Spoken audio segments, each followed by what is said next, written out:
देखते हैं indifference curve analysis. Hindi में इसे तटस्थता या उदासीनता या अनाधिमान वक्र कहते हैं। अभी हम लोग इससे पूर्व की कक्षाओं में देखे उपभोक्ता व्यवहार के अंतर्गत सबसे महत्वपूर्ण चीज क्या है? उपयोगिता।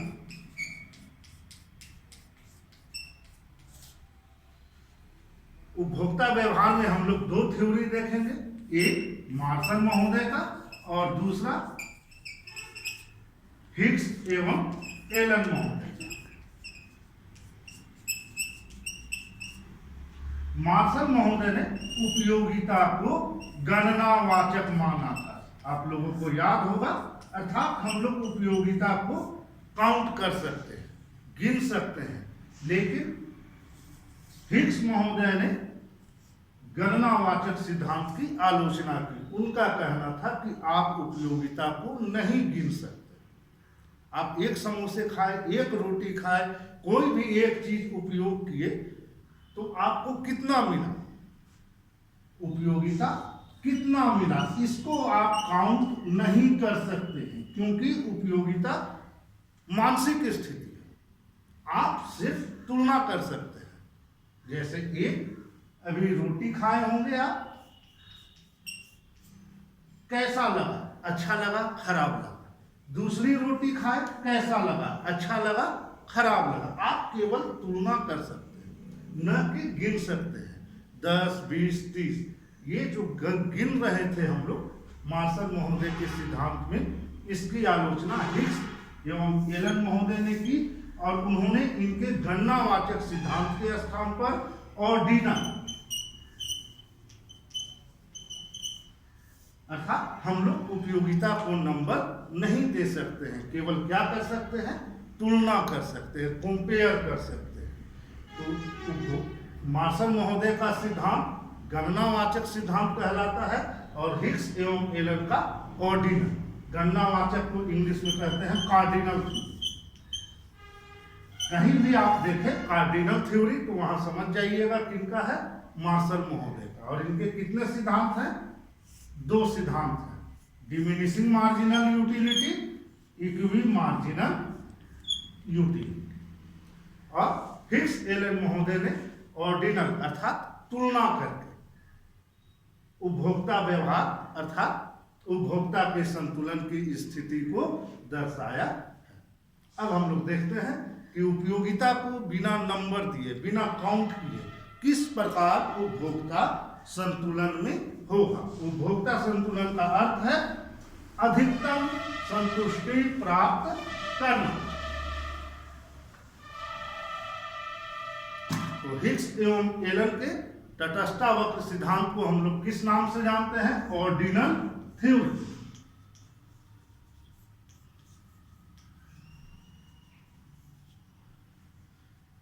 यह सिद्धांत उन्होंने कब दिया था? पूर्व में बता चुके हैं, 1939 में। इनके बुक का नाम था वैल्यू एंड कैपिटल।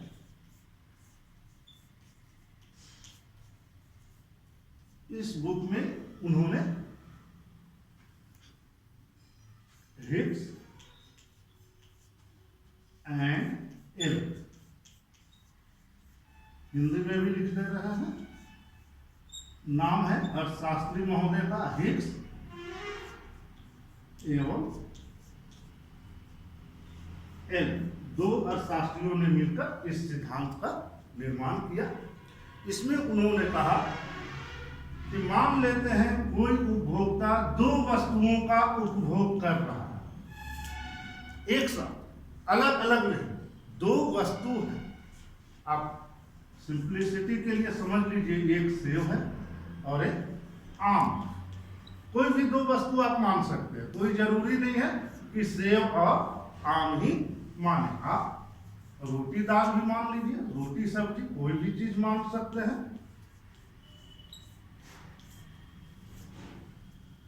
उनका कहना था अगर आप दो वस्तुओं को एक साथ उपभोग कर रहे हैं, मान लेते हैं रोटी की 5 इकाई और सब्जी की एक इकाई का उपभोग करते हैं।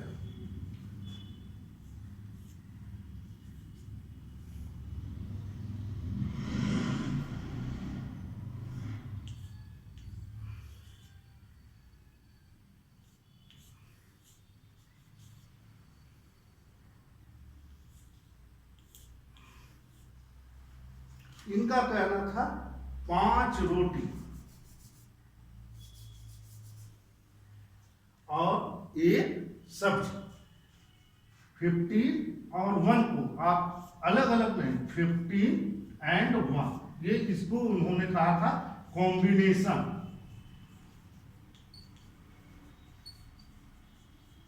संयोग।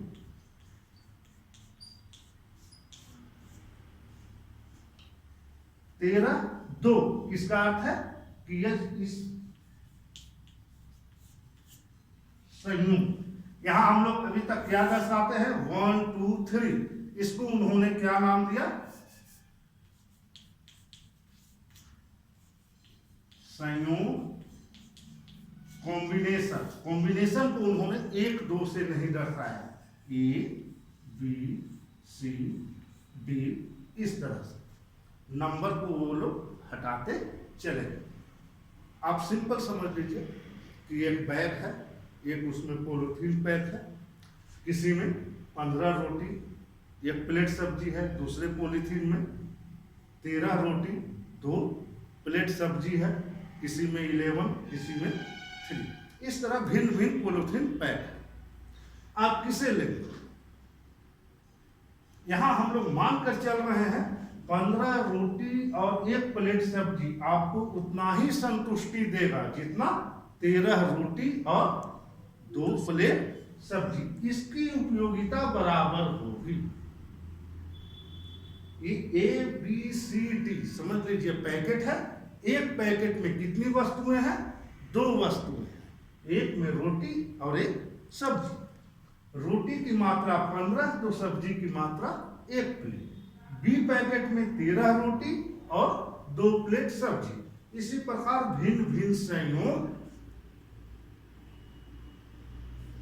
बनाए, भिन्न भिन्न पैकेट है जिसमें दोनों वस्तुओं की विभिन्न मात्राएं हैं, लेकिन यह सभी एक समान संतुष्टि प्रदान करेंगे। क्यों करेंगे इसका उन्होंने आगे चर्चा की है। इस तालिका को देखिएगा तो आपको एक रिजल्ट मिल रहा है। इसी रिजल्ट के कारण ये कॉम्बिनेशन ए बराबर बी बराबर सी बराबर डी सभी समान उपयोगिता देंगे।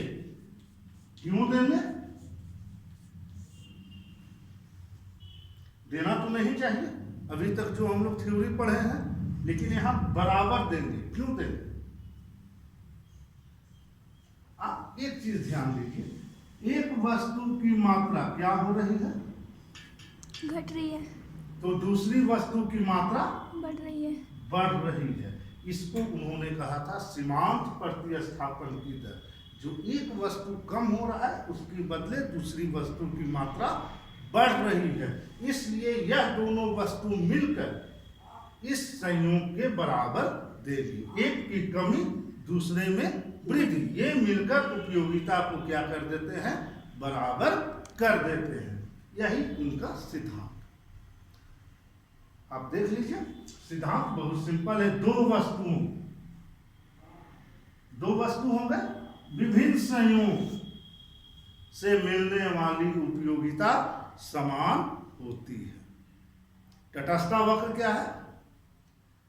दो विभिन्न वस्तुओं के संयोगों से प्राप्त उपयोगिता सदैव स्थिर या समान होती है। अनाधिमान वक्र, तटस्थता वक्र या उदासीनता वक्र कहलाता है। समझ गए? कोई दिक्कत यहां तक?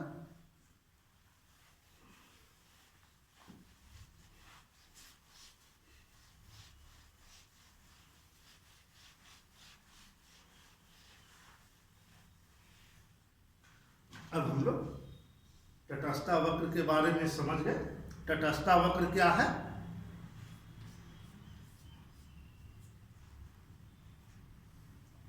लिख दे रहे हैं। तटस्थता या उदासीनता या अनाधिमान वक्र दो विभिन्न वस्तुओं के उन संयोगों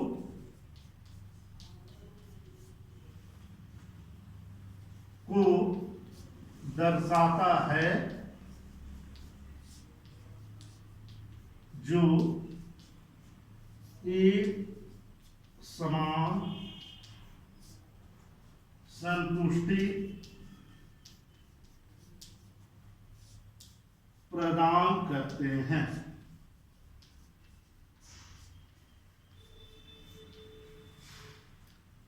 कोई दिक्कत?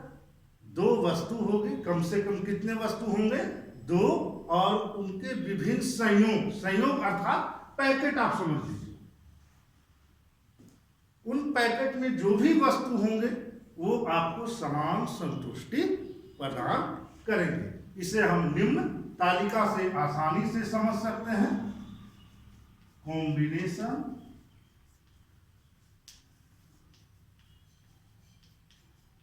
मान लिया उपभोक्ता दो वस्तु एक्स, जिसे हम लोग रोटी मान लेते हैं, और दूसरा वाई, सब्जी या दाल जो भी आपको पसंद आए। यहां चेंज भी कर सकते हैं। मान लेते हैं उपभोक्ता इस संयोग में रोटी की कितना इकाई मान,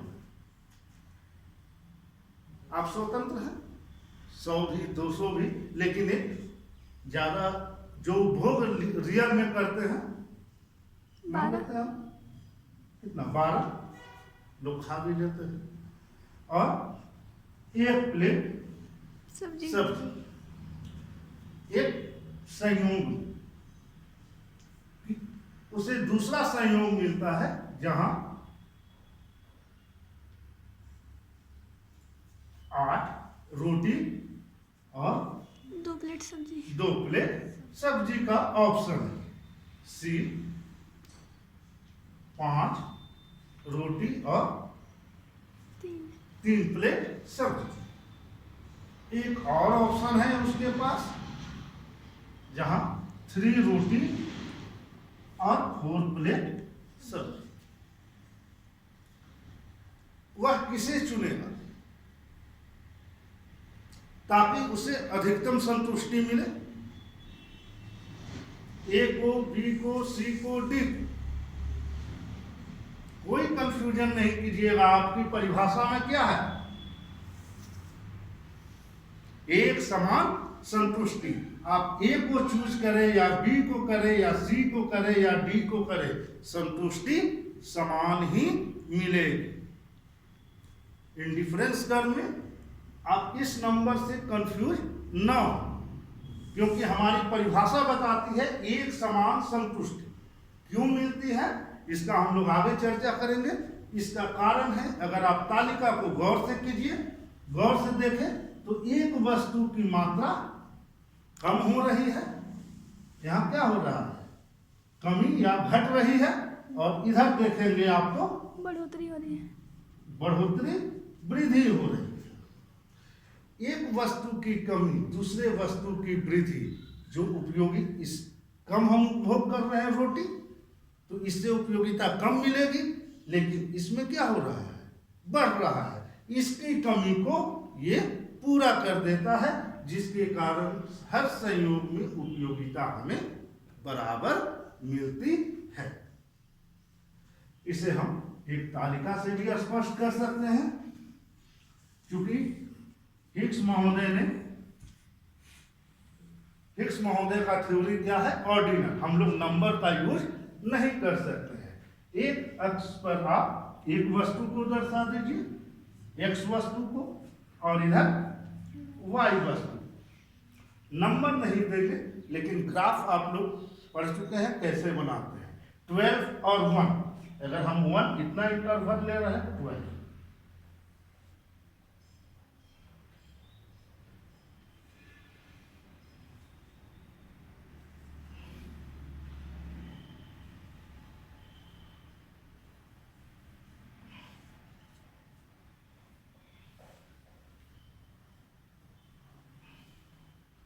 ए बी सी डी, ये क्या हुए? संयोग।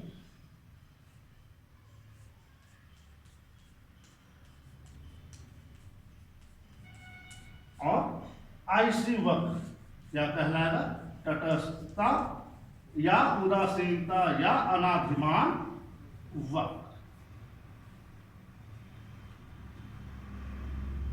एक बार पुनः ध्यान दे देंगे। तटस्थता वक्र क्या है? तटस्थता वक्र दो विभिन्न वस्तुओं के उन संयोगों को दर्शाता है जो एक समान संतुष्टि प्रदान करते हैं। इसे हम निम्न तालिका से आसानी से समझ सकते हैं। कोई उपभोक्ता दो वस्तुओं का उपभोग कर रहा है, एक्स एवं वाई। सहूलियत के लिए हमने एक्स को रोटी मान लिया, वाई को सब्जी मान लिया। उससे ए संयोग में 12 रोटी तथा 1 प्लेट सब्जी प्राप्त होती है। इसी प्रकार बी संयोग, सी संयोग एवं डी संयोग में क्रमशः रोटी की 8, 5, 3 एवं सब्जी की 2, 3, 4 प्लेटें उपलब्ध होती है। परिभाषा से यह स्पष्ट है कि ए संयोग, बी संयोग, सी संयोग, डी संयोग सभी उपभोक्ता को समान संतुष्टि देंगे। ए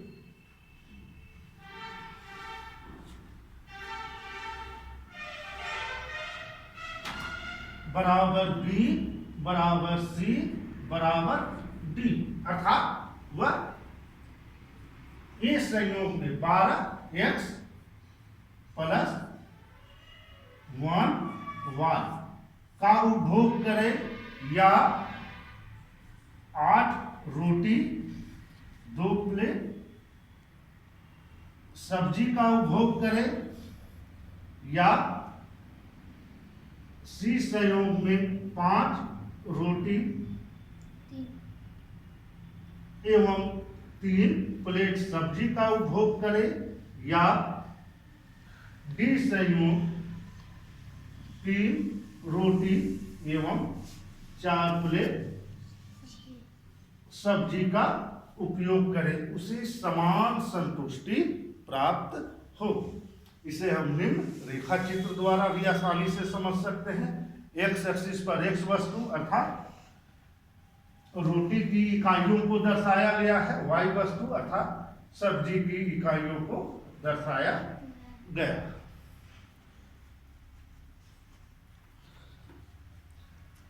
तालिका से स्पष्ट है कि ए संयोग में एक इकाई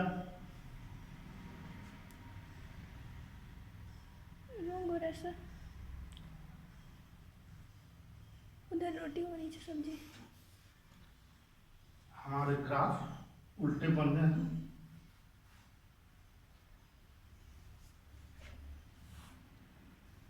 इसे x मान लीजिए, इसे y मान लीजिए, या हम लोग एक्सिस को x ही मानते हैं और इधर हम लोग दर्शा रहे हैं सब्जी को और इधर दर्शा रहे हैं